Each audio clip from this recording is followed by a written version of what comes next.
치매 환자의 뇌도 낫게 하는 효과적인 뇌운동이 있다고 하는데 어떤 건가요?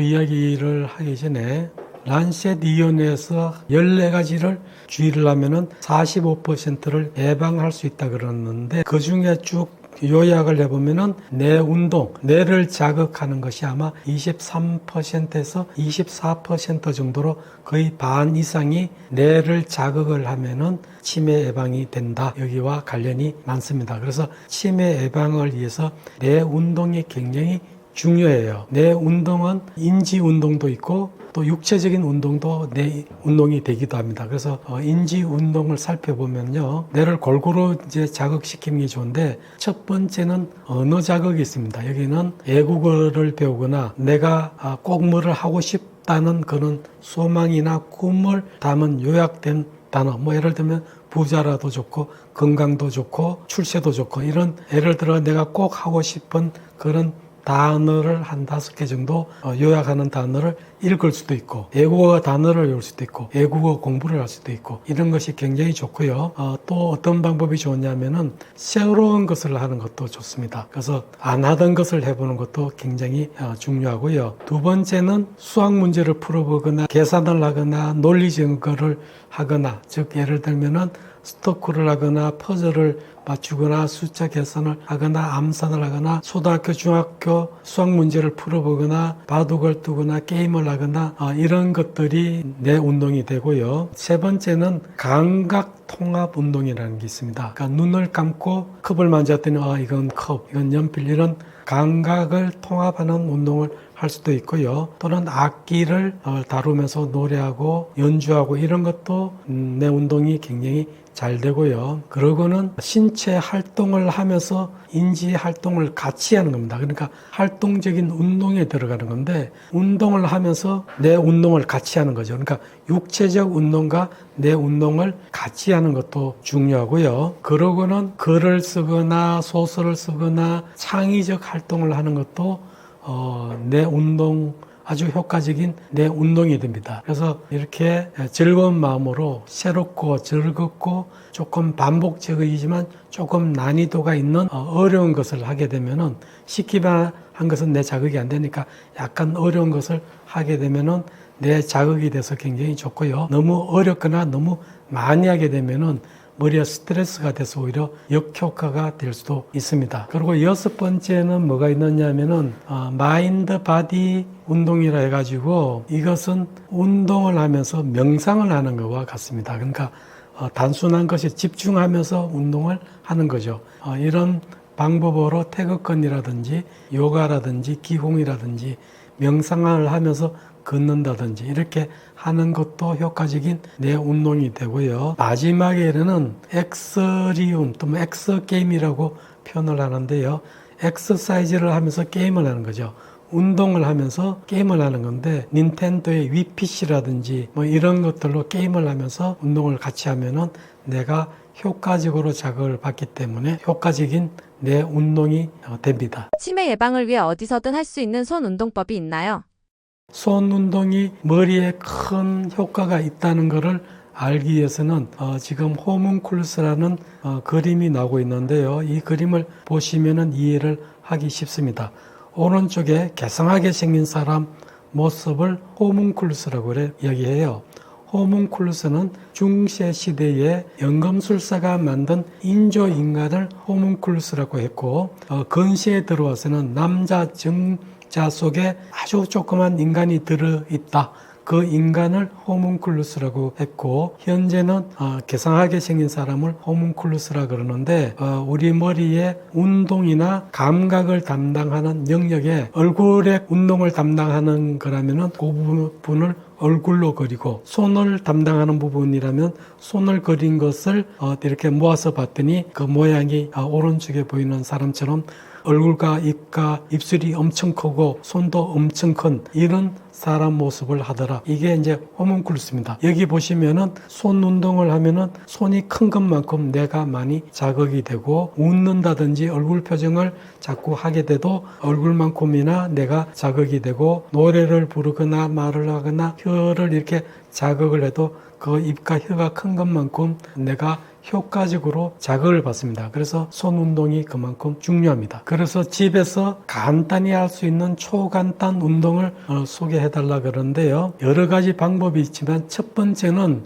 손에 계란이 하나 들었다거나 포도 그 열매가 하나 들었다고 생각하시고 꼭 이렇게 잡고 이렇게 손을 꽉 쥐었다가 뭐 10초, 30초 이렇게 있다가 펴주고 이렇게 쥐었다 펴줬다 하는 것이 굉장히 쉽고 언제든지 할 수 있는 그런 운동이죠. 최소한 10회 정도 반복하는 것이 좋고요. 두 번째는 다른 손가락에다 이렇게 손가락을 이렇게 힘주어서 눌러도 되고 책상이나 바닥에 이렇게 하나씩 순서대로 누르는 것도 손가락을 굉장히 자극을 하는 그런 것이 되고요. 그러고는 조금 난이도가 있는데 오른손과 왼손이 각각 다른 사람입니다. 이는 오른손은 나고 왼손은 상대방이라서 가위바위보 게임을 이렇게 내가 이겼다 아니면 남이 이겼다 이런 그걸 게임을 하는 것도 굉장히 내 자극에 도움이 되고요. 그 다음 방법으로는 열 손가락으로 컴퓨터 자판을 치는 연습을 하는 것도 내 발달에 큰 도움이 되고요. 그러고는 손바닥을 이렇게 한 30초나 열심히 부비고 난 다음에 눈을 자극하거나 이러면은 손바닥도 자극이 되고 얼굴도 자극이 되기 때문에 좋은 내 운동이 됩니다. 이런 여러 가지 방법들을 쉽게 따라 하시는 것이 손을 자극하는 방법이 되겠죠. 동시에 뭐 웃고 노래 부르고 이러면은 얼굴까지 자극이 되니까 더 좋은 운동이라고 생각을 하고요. 치매도 잡고 건강도 잡는 집에서 할 수 있는 초간단 운동은 어떤 게 있을까요? 손 운동이 아니고 집에서 할 수 있는 초간단 운동, 그러니까 연세가 드셔서 바깥 외출이 힘든 그런 경우에 할 수 있는 초간단 운동이 어떤 것들이 있느냐는 질문을 받는데요. 장비 없이 하려면 가장 간단한 운동은 자리에서 일어나 가지고 앉았다 일어났다, 조금 힘이 있으면 스쿼트를 해도 되지만 앉았다 일어났다를 하는 것만 해도 좋습니다. 이게 뭐 운동이 되겠느냐 이런 생각들을 하시는데, 운동을 하면은 우리 몸이 좋아지는 것이 처음에는 굉장히 많이 좋아졌다가 나중에는 운동 강도에서 조금씩 밖에 더 안 좋아져요. 그래서 비유를 하면은 108배를 운동을 한다고 하면은 108배가 100점이라면은 18배 가볍게만 해도 한 50점 정도가 된다고 할 수 있고요. 54배 반 운동을 하면은 한 75점, 108배를 하면은 이제 100점, 그러면은 16배를 하면은 200점이냐, 216배를 하면 오히려 90점, 80점으로 효과가 떨어집니다. 그것은 운동을 할 때 안 좋은 점이 점점점 나타나기 때문에 가유불급이 되죠. 모든 것은 적당해야 되는데 너무 많이 하는 것은 또 오히려 좋지 않을 수 있습니다. 그래서 가볍게 할 수 있는 첫 번째 방법은 앉았다 일어났다 하는 거나 스쿼트를 하는 것. 그것이 이제 첫 번째 방법이고요. 두 번째는 앉아서 발벽치기를 하죠. 발끝을 이렇게 톡톡 부딪히는 발벽치기가 이 허리, 엉덩이, 코어 운동까지 되기 때문에 굉장히 좋은 운동이 되고요. 그리고 제자리에 서서 다리를 높이 제자리 걸음 하는 것도 굉장히 좋고요. 그리고 팔에 힘이 없으면은 비스듬한 곳이나 벽에다가 팔을 기대고 팔굽혀 펴기 하는 거. 물론 팔에 힘이 좋으면은 조금 낮춰도 되지만 팔에 힘이 없는 경우에는 벽부터 해서 팔굽혀 펴기 하듯이 그런 운동을 하는 것도 굉장히 좋고요. 그리고 의자 옆에 서가지고 한 발로 쓰거나 발 뒤꿈치를 쓰거나 눈을 감고 또 해보거나 이렇게 해가지고 밸런스, 균형을 잡으려고 하는 그런 운동도 뇌를 굉장히 발달을 시킵니다. 그러고는 조금 팔 힘이 있다면은 엎드려가지고 플랭크라 그러죠. 팔꿈치와 발끝으로 이렇게 엎드려 뻗치기 하는 건데, 이런 엎드려 뻗치기도 내 운동에 큰 도움이 됩니다. 지금 이런 운동은 108배로 따지면은 9배, 18배 정도밖에 안 되는 가벼운 운동이죠. 이게 뭐 운동이 되겠느냐? 18배만 해도 50점의 효과가 있다. 이런 가벼운 운동을 몇 차례 되풀이하면은 안 하던 운동을 막 열심히 뛰는 사람의 50점 이상을 할 수 있는 아주 간편하고 가볍게 접근할 수 있는 유익한 운동이 될 수 있습니다. 필사를 하거나 책을 소리내어 읽는 것도 치매에 좋다고 하던데 사실인가요? 마지막으로 필사나 소리내어 읽는 것, 이런 것이 왜 치매 예방에 좋으냐, 이런 질문을 받는데요.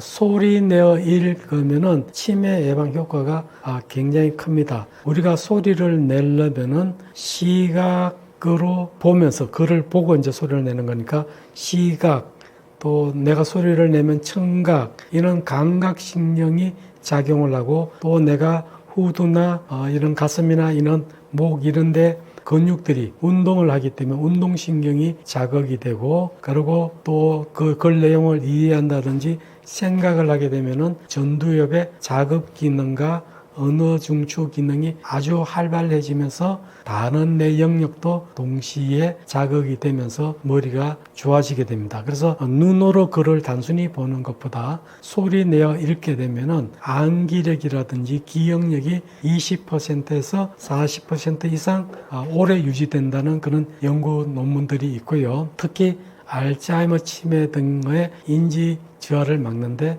큰 도움이 되는 것으로 알려지고 있습니다. 필사를 하면서 또 소리를 내면 더 좋겠죠. 필사를 할 경우도 마찬가지로 감각과 청각과 운동과 또 대뇌에 이제 작업을 하는 중추나 어느 중추가 자극을 받아서 뇌 전체가 자극을 받게 되는데요. 이렇게 소리 내어 읽는 것보다 소리 내어 읽고 필사를 하게 되면은 손의 운동이 더 집중적으로 이렇게 하기 때문에 손 운동만큼 더 이렇게 효과적인 뇌 운동이 되고요. 또 여기에다가 계속 이렇게 글을 쓰게 되면은 한 곳에 집중하는 효과는 명상의 효과도 좀 있습니다. 그래서 소리 내어 읽는 것이 눈으로 읽는 것보다는 소리 내어 읽는 것이 좋고, 소리 내어 읽는 것보다는 소리 내어 읽으면서 필사를 하는 것이 가장 좋은 뇌 자극 방법이 되겠습니다. 그래서 이런 것이 과학적인 효과가 있느냐 이런 질문들을 하는데요. 60세 이상 노인들에게 6개월간 낭독 훈련을 시켜봤더니 기억력이 20% 이상 향상되더라, 이런 결과들이 나온 경우가 많습니다. 그래서 하루 2분만 소리 내어 읽기를 꾸준히 해도 기억력과 인지 능력이 강화되었다는 그런 보고, 그런 효과들이 있다는 그런 이야기들을 많이 합니다. 그래서 필사를 하면서 소리 내어 읽기를 반복하시면은 간단하면서도 집에서 가볍게 뇌를 전방위적으로 훈련하는 강력한 방법이 되겠습니다. 인터넷에 돌아다니는 치매 자가 진단 테스트 신뢰성은 있는 걸까요? 요즘 인터넷이 발달돼서 인터넷에서 치매 자가 진단 그런 그 방법을 이제 많이 접근할 수 있는데요. 이런 방법에 이제 대표적인 게 이제 KDSQ라 해가지고 한국판 치매 선별 설문지, 또 SSDQ라 해서 삼성 치매 선별 설문지, 뭐 이런 거라든지 시계 그리기라든지 여러 가지 방법을 인터넷에서 찾아볼 수 있는데요. 이게 유용하고 믿을만 합니다. 민감도라 해가지고 치매라고 나타나는 거를 민감도라 그러는데, 이게 한 85%에서 95%로 높습니다. 근데 치매가 아닌데 치매가 되면 안 되죠. 이건 이제 정확도라고 생각하는데, 그걸 아는 걸 특이도라 그래요. 아닌데 아니다고 나오는 확률입니다. 이것도 높기 때문에 믿을 만한 검사인데, 문제는 이런 자가 테스트만 갖고 치매라고 확진을 할 수는 없습니다. 그래서 높으면은 병원에서 전문적인 진료를 받는 게 원칙이고요. 다만 여기서 제가 하나 짚고 넘어가고 싶은 것은 자가 진단에서 치매 선별 설문지 검사를 했더니 6점 이상이면은 진단을 하는 것이 좋지만, 여기서 제가 짚고 넘어가고 싶은 것은 내가 병원에 갈 만큼 뭐가 좀 잘못 나왔으니까 걱정된다 이러신 분은 병원 갔더니 아니다 하는 경우가 거의 대부분이겠죠. 그러면은 아닌데도 내가 걱정을 했으니까 나는 치매가 아니라서 안심하고 있으면 안 됩니다. 아니더라도 이미 내가 많이 머리가 나빠졌다고 느낀다면은 주관적 인지저하일 수 있어요. 근데 내가 머리가 나빠졌다는 걸 내 친구들이 알고 있으면은 그거는 경도 인지장애예요. 근데 그게 머리가 나빠져갖고 내가 좀 친구를 만나러 가는데 좀 힘들어, 이런 생활에 방해를 받으면은 이미 치매예요. 그래서 선별 설문지 결과에 치매다 아니다를 너무 따지지 마시고, 내 머리가 많이 나빠졌다면은 진단 결과에 관계없이 치매 예방 노력을 적극적으로 하셔야 됩니다. 그래서 결과를 참고로 하지만은 병원에서는 MRI라든지 신경 심리 검사라든지 이런 걸 다 종합해서 최종 진단을 내리게 되는 것이 치매 진단이고요. 꼭 말씀드리는 것은 치매 진단이란 것보다는 나의 머리가 나빠지는 것을 빨리 알아차리고 대비책을 세우는 것이 가장 중요합니다. 그럼 손이 저리거나 힘이 빠지는 것만으로도 치매 초기 증상이라고 볼 수 있을까요? 이외에도 우리가 몰랐던 치매 전조 증상들도 있나요? 손이 저리거나 팔에 힘이 빠지거나 이런 것은 주로 뇌졸중, 중풍이죠. 뇌졸중의 전조 증상이고 그냥 내버려두면 중풍이나 뇌졸중이 잘 생길 뿐만 아니라 시간이 지나면서 치매, 특히 혈관 치매가 되기가 쉽고 알츠하이머 치매를 비롯한 다른 퇴행성 치매도 뇌 혈액순환과 관계 있기 때문에 결국은 치매가 되기 쉽습니다. 그러나 기억력이 떨어지는 것 말고 다른 증상, 비전형적인 신호로 나타나는 것 중에 대표적인 것은 첫 번째는 감각 이상입니다. 감각 이상 중에 특히 후각 장애가 생깁니다. 냄새를 못 맡는 것이 레비소체 치매, 루이바디 치매가 생기기 약 10년 전부터 냄새를 맡지 못한다고 합니다. 그래서 냄새를 못 맡는 것이 심하면은 물론 축농증이나 이런 것 때문에 올 수도 있지만은 그런 병이 없는데 냄새를 아주 못 맡게 되면은 MRI를 찍어보면은 후각구, 후각망울이라고 전두엽에 이렇게 보면 보이는 부분이 있습니다. 그 부분이 작아져 있는 경우도 있습니다. 그래서 냄새를 많이 못 맡으면 검사를 맡을 필요가 있고요. 또 감각 이상은 하지 불안 증후군. 자기 전에 다리가 형언할 수 없이 이상하게 아프다. 하지 불안 증후군이 잘 생길 수 있고요. 렘 수면 장애라 해가지고 반쯤 잠든 상태, 꿈꾸는 수면일 때 막 몸부림을 치거나 꿈에서 나타나는 대로 행동을 하는 렘 수면 장애도 치매의 전구 증상으로 생각을 하시면 되고요. 이런 것 말고도 시력이 많이 떨어졌어요. 난청이라든지 청각이 떨어졌다든지 균형 감각이 떨어졌다든지 이런 것도 내 기능이 떨어져서 오는 것일 수 있기 때문에 치매에 대해서 특별히 관심을 가져야 되고요. 또 어떤 경우는 공간을 인식 못해서 어떻게 하면 옆에 사람이 자꾸 달라붙는 사람이 있어요. 이상한 사람이 아니고 그렇게 머리가 좀 나빠졌기 때문에 그럴 수도 있다는 거 이해를 하셔야 되고요. 또 이제 기운이 나빠지는 것도 머리가 나빠지는 것이라고 생각을 하셔야 됩니다. 이렇게 감각 말고 두 번째는 행동하는 양상이라든지 심리가 많이 바뀌어야 되는데 우울증이라든지 아무것도 안 하고 집에 이렇게 나가지 않고 집에만 있으려 한다든지 뭐 이유 없이 자꾸 그냥 사람이 낙담을 하거나 불안해하거나 초조해하거나 또 환각이 생기거나 또 어떤 날은 뭐 또 멀쩡했다가 어떤 날은 또 막 영 형편이 없거나 이런 행동이나 심리 변화가 심한 경우에도 치매로 가고 있는 게 아닌가 이런 걸 따져봐야 되고요. 또 공격적으로 바뀌었다든지 전에는 안 그런데 막 화를 많이 낸다든지 잔소리가 심해졌다든지 또 남을 보고 성적 욕구를 표현한다든지 또 막 이상한 소리를 지르거나 잠을 못 자거나 먹는 식습관이 막 이상하게 바뀌었다든지 이런 행동이라든지 또는 밤에 맨날 양치질만 하거나 맨날 신발을 닦거나 이런 편집증적인 증상을 보일 때도 치매일 수 있기 때문에 검사를 받으시는 게 좋고요. 이런 경우는 대부분 전두 척두엽 손상돼서 오는 경우가 많습니다. 이런 심리적 감각적인 증상 말고도 인식하거나 이것 말고도 언어 능력이 떨어지는 경우가 있는데요. 언어 능력이 떨어지면은 말로 표현하는 거, 이해하는 거, 생각하는 거, 판단하는 거, 작업 능력이죠.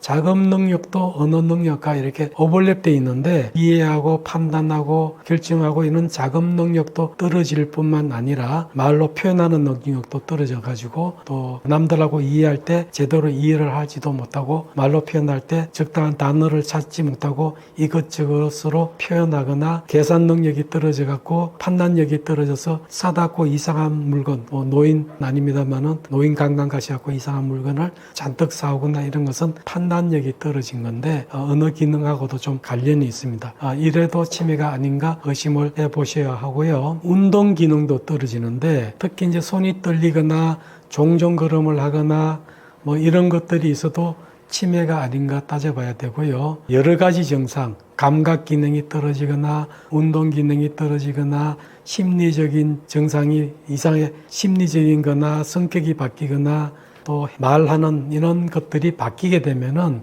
종합적으로 판단을 해야 되기 때문에 진찰을 받고 치매를 진단받는 것이 중요하고요. 항상 제가 말씀드리지만 치매가 아니라는 진단보다는 머리가 나빠져 가고 있다는 데에 중점을 두고 치매 예방 노력을 하는 것이 굉장히 중요합니다. 가짜 치매가 있다고 하는데 정확히 무엇인가요?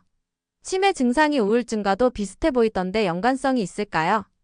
노인성 우울증인 경우에는 최근에 갑자기 남편이 돌아가셨다든지 이런 일로 갑자기 큰 스트레스를 받았다든지 이러고 난 다음에 갑자기 기억력이 떨어지고 집중력, 의욕 저하, 기분이 우울해지고 또 막 죽고 싶다든지 죄책감을 느낀다든지 이런 경우에는 우울증인 경우가 많습니다. 그런데 이거와 달리 천천히 점진적으로 기억력이 떨어지고 일상적으로 생활하는 능력이 떨어지고 이러면은 본인은 매일 조금씩 바뀌어왔기 때문에 본인은 잘 인식 못할 수 있지만 이런 경우는 오히려 치매일 가능성이 큽니다. 근데 우울증이냐 치매냐의 구별도 중요하지만은 어떤 문제가 있느냐면은 노인성 우울증인 경우는 이미 경도 인지장애와 같은 수준의 경도 행동장애일 수도 있고 그래서 금방 치매가 될 수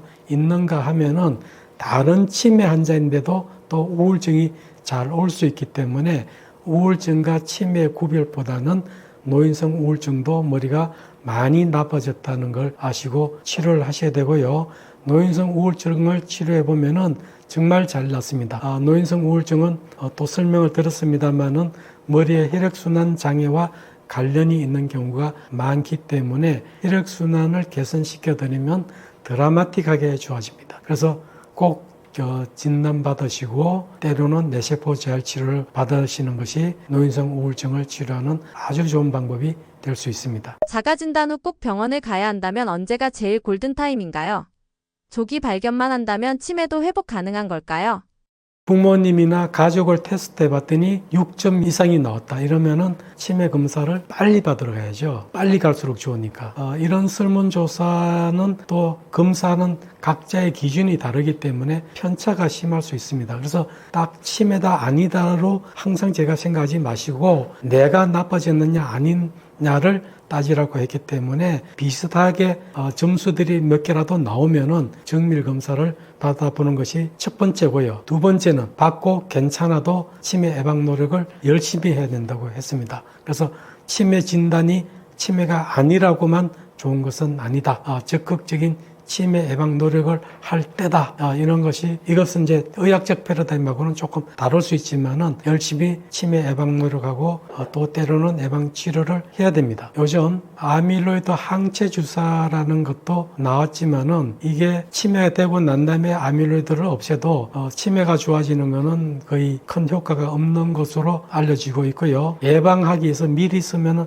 어떨까 해서 많이 사용하기도 하는데 제 개인적인 생각은 그렇게 큰 효과는 없지 않을까 이렇게 저는 생각을 해봅니다. 이렇게 치매가 되기 전에 예방하는 의학적인 치료 방법이 아직은 뚜렷지 않기 때문에 경도 인지장애 너무 빨리 해야 된다고 생각하지만은 주관적 인지 저하인 단계에서 치매 예방을 하고 치매 예방 치료를 하라고 하면은 의학적으로는 그런 패러다임이 없습니다. 지금 그렇지만은 깊게 생각해 보면은 치매 예방 노력을 해야 된다는 걸 알 수 있습니다. 이렇게 4단계 치매일 때부터 치료하는 게 아니고 3단계 경도 인지 장애일 때 치료해 가지고 큰 효과를 본 사람들을 제가 설명을 할 건데요. 왜 설명을 하느냐 하면 이렇게 효과가 있기 때문에 관심을 가지고 치료를 하시라는 걸 당부하기 위해서 제가 이런 이야기를 하려고 합니다. 제 환자분 중에 한 분이 지금은 71세가 되신 분입니다. 60대 초반에 약 10년 전에 처음 오셨는데 처음 오셨을 때 어떤 문제가 있었느냐 하면은 자꾸 깜빡깜빡거린다고 하셨어요. 기억력이 많이 떨어져서 깜빡거리고 두 번째는 집중할 수가 없고 세 번째는 난독증이 생겼고 이래가지고 자기의 본업은 변론하는 건데 변론을 할 수 없어가지고 정말 힘들다고 이렇게 표현하고 오셨는데 제가 봤더니 경도 인지 장애고 그것도 꽤 진행된 상태로 보였습니다. 그래서 치료를 해서 6개월 만에 너무 좋아졌습니다. 그래서 이분이 자기는 1년을 하겠다 해서 1년을 치료하시고 10년 전에는 제가 계속 치료하라는 이야기를 못 드렸는데 이분이 원래 똑똑하신 분이니까 중간에 1년 지나면 또 나빠지면 와서 또 약을 6개월 드시고 이렇게 하시면서 지금 10년이 되셨는데 지금 한 6개월, 7개월 전에 왔다 가셨는데 정말 좋아지셔갖고 지금은 주관적 인지 저하도 아니고 아주 정상일 정도로 머리가 좋아진 상태로 지금 유지하고 있습니다. 이게 얼마나 좋은 일입니까? 그냥 두셨으면은 몇 년 내에 치매가 되었을 수도 있는 그런 분이었습니다. 비슷한 분 중에 한 2년 늦게 오신 58세 여자분이 있습니다. 이분은 임원에 의해서 가끔 임원의 이름도 기억 못해서 가끔 실례를 하는 아주 경도 인지장애 초기거나 주관적 인지 저하 후반부 정도로 생각된 분이었는데 6개월 약을 드시고 기억력이 너무 좋아지셨다고 하셨고 2년을 치료하셨습니다. 그래서 그때는 지금부터 한 8년 9년 전이니까 제가 계속 치료하십시오 이런 걸 못하고 있었는데 그 이후에는 이제 치료를 중단하셨죠. 최근에 들리는 소문에 임원회의 중에 실수를 많이 하신다고, 그러니까 다시 말하면은 경도 인지장애가 심해졌었다고 이런 이야기를 제가 들어가지고 마음이 굉장히 안타까웠습니다. 그때 계속 치료받으십시오 하고 적극적으로 말씀을 못 드린 것이 지금 굉장히 후회가 되는데요. 먼저 사람은 계속 치료하셔서 지금도 멀쩡하시고 뒤에 분은 좋아졌는데 스톱하셔서 지금 많이 안 좋아지신 거고, 이렇게 볼 때 뇌세포지혈 치료를 치매가 되기 전에 하면은 더 좋고 치매가 되어서도 치료를 하면 좋은데 말기 치매가 되어서 대소변을 못 가리는 분이 대소변을 가리신 분도 있고 걷지 못하던 분이 걸으실 수도 있고 말을 못 하셨는데 말씀까지 하실 수 있게 되어갖고 저한테 선말 선생님 노래를 불러주신 70대 후반의 할머니도 있습니다. 이렇게 뇌세포지혈 치료를 가능하면은 빨리 시작하면 좋고 늦더라도 뇌세포지혈 치료를 하는 것이 좋습니다. 치매 조기 진료, 조기 치료도 굉장히 중요하죠. 왜냐하면은 그 조기에 진료하면은 경도 인지장애 정도까지, 그러니까 치매가 아닌 정도까지 회복이 되고 또 오래 유지할 수 있기 때문에 조기 진료, 조기 치료는 굉장히 중요합니다. 그렇지만 그보다 더 중요한 것은 더 전에 알츠하이머 치매보다는 알츠하이머병 초기부터 치료하는 것이 가장 중요한 답이라고 이야기를 드렸고요. 치매 조기에 발견해서 의학적인 약물 치료를 하게 되면 6개월에서 2년 정도 진행을 지연시킨다는 것은 보고가 있습니다. 근데 저희가 뇌세포지혈 치료를 하면은 훨씬 많이 지연되는 걸 볼 수 있는데요. 지금 두 분이 기억이 나는데요. 9년째 치료 중인 분이 계시는데 한 분은 대학병원에서 진료받고 얼마 되지 않아서 이제 저희한테 오셨던 분인데 지금 8년째인데 그 당시에 치매가 되었다고 동네 분들이 아이고 안 됐다 이렇게 위로해 주시던 동네 친구분들이 전부 치매가 되어서 요양원에 가 계시거나 돌아가셨거나 했는데 이분은 아직도 텃밭을 메고 자식은 도시에 있고 혼자 독거 생활이라 그러죠. 혼자 생활할 능력이면 치매 초기 이상 아니면 경도 인지 장애라야 되는데 지금 8년째인데도 이렇게 유지가 되고 있는 분이 계시고요. 또 한 분은 이분보다는 조금 못한데 치매를 진단받고 2년 동안 약을 드시고 온 다음에 뇌세포지혈 치료를 해서 6년 동안은 거의 비슷하게 지내셨어요. 치매보다는 경도 인지장애 수준 비슷하게 지내시다가 지금부터 1년 전부터 그러니까 7년째 되면서부터 조금씩 나빠져 갖고 지금 중기 치매가 되고 있는 그런 분도 계십니다. 근데 이게 치매 초기에서 중기로 가는 기간이 보통 1년에서 3년이고 치료를 해도 2.5년에서 한 3, 4년 정도 이렇게 밖에 안 되는데 지금 이미 2년에다 6년 했으니까 8년을 치매 초기로 지내게 되었기 때문에 삶의 질을 굉장히 좋게 유지했던 그런 경우이죠. 그래서 뇌세포지혈 치료를 제가 적극적으로 권합니다. 수많은 치매 환자들을 직접 만나보셨을 텐데 치매 판정을 받은 후 가져야 할 마음가짐이 있나요?